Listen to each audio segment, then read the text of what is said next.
privilege of being an ARC reader for Wings So Soft by Dan Fitzgerald. I'll be honest, when he shared his post on Twitter, I thought his book cover was erotic art, so I had to double take.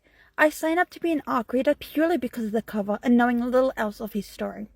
I'll be honest, I started reading this as I was coming off a 50-hour work week, so please excuse me if anything seems incoherent. Within the first 4 pages, you get a sense of Yurfin's obsession with owls as he seeps through loneliness. In those 4 pages, the story tips between a high fantasy with unpronounceable names and titles, while its backdrops against a city with a description no different to reality.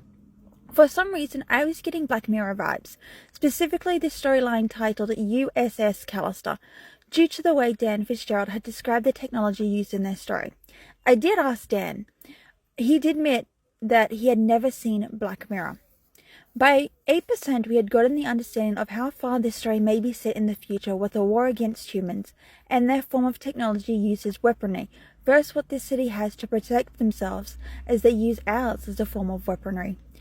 When Yurfin and Mara meet for the first time, and the way the love at first sight scene is written, I felt it was quite beautiful, almost quite significant in how lust and love can affect someone who's missed a love during a moment when love shouldn't be the first thought. I like owls, but sadly don't have the luxury of being around them or even seeing them in the wild. But the way that Dan describes not just actual owls, but also mechanical owls is so aww. It plays a balancing act between giving you a theoretical lesson via fictional take on owls.